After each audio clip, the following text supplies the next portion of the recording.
आज की ये कहानी भी पूरी तरह सच्ची है। कोई फिल्म नहीं, कोई स्क्रिप्ट नहीं। ये कहानी है उस इंसान की जिसने मौत को 95 दिन तक सामने बैठकर देखा और फिर भी जिंदा लौट आया। चारों तरफ सिर्फ समंदर, नीला नहीं बल्कि बेरहम। ऐसा समंदर जो इंसान को छोटा नहीं, खत्म कर देता है। न कोई रास्ता, न कोई दिशा। ऊपर जलता सूरज, नीचे अनंत गहराई। इसी बीच एक टूटी हुई नाव पर बैठा हुआ एक आदमी, मैक्सिमो कैस्ट्रो। मार्च 2025, वो दिन जब मैक्सिमो रोज की तरह मछली पकड़ने निकला था। वो एक अनुभवी मछुआरा था। समंदर उसका दुश्मन नहीं था, उसे ऐसा लगता था। सुबह सब कुछ नॉर्मल था, हल्की हवा, साफ आसमान। उसने सोचा था कुछ घंटों में वापस लौट आएगा, लेकिन समंदर कभी चेतावनी नहीं देता। दोपहर होते होते हवा तेज होने लगी, लहरें ऊंची उठने लगी, उसकी नाव हिलने लगी। अचानक इंजन ने काम करना बंद कर दिया। उसने बार बार स्टार्ट करने की कोशिश की, पर इंजन मर चुका था। रेडियो भी काम नहीं कर रहा था। कुछ ही घंटों में वो किनारे से इतना दूर निकल चुका था कि जमीन दिखना बंद हो गई। सूरज ढलने लगा और उसी पल उसे एहसास हुआ, मैं रास्ता भटक चुका हूं। पहली रात उसने खुद को तसल्ली दी, सुबह तक कोई ना कोई जहाज दिख जाएगा। लेकिन सुबह हुई और सामने वही अनंत पानी। पहले 2 दिन उसके पास थोड़ा खाना और पानी था, उसने उसे संभाल कर रखा। तीसरे दिन पानी खत्म हो गया, चौथे दिन खाना। यहीं से कहानी बदल जाती है। धूप सर पर हथौड़े की तरह गिर रही थी। उसकी त्वचा जलने लगी, होंठ सूख कर थट गए, जीभ सूज गई, गला इतना सूख गया कि निगलना मुश्किल हो गया। समंदर उसके सामने था, पानी से भरा हुआ, पर वही पानी उसकी मौत था। एक बार मजबूरी में उसने खरा पानी पी लिया। कुछ ही मिनट में उल्टियां शुरू हो गई, शरीर और कमजोर हो गया। अब हर दिन एक ही सवाल था, आज जिंदा रहूंगा या नहीं। वो रात में बारिश का इंतजार करता, आसमान की तरफ देखता।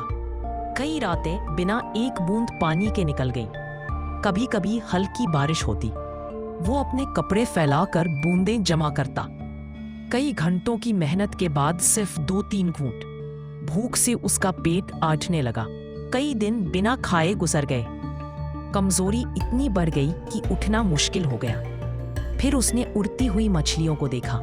शुरुआत में वो डर गया, कच्ची मछली, बिना आग, बिना नमक। लेकिन जब मौत सामने खड़ी हो तो घिन का कोई मतलब नहीं होता। दांतों से काट कर खाया। कई बार उल्टी हुई, कई बार पेट में दर्द हुआ, पर हर कोर उसे एक और दिन देता रहा। दिन बीतते गए, समय का अंदाजा खत्म हो गया। सिर्फ सूरज के उगने और डूबने से उसे पता चलता था कि एक और दिन निकल गया। दिन 15, दिन 30, दिन 45। अब उसका शरीर बदल चुका था। हड्डियां बाहर दिखने लगी थी, मांस गल चुका था, आंखें धंस गई थीं। पर सबसे खतरनाक चीज थी अकेलापन। वो खुद से बातें करने लगा। कई बार उसे आवाजें सुनाई देती, उसे लगता कोई उसे बुला रहा है। कई बार दूर जहाज दिखते, पर वो सिर्फ मिराज होता। कई रातें ऐसी आई जब उसने सोचा, अगर मैं आज सो गया तो शायद कभी ना उठूं।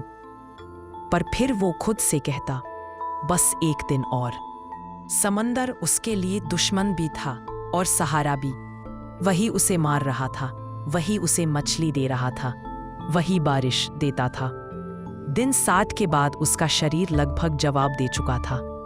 हर हरकत दर्द देती थी, घाव भरते नहीं थे।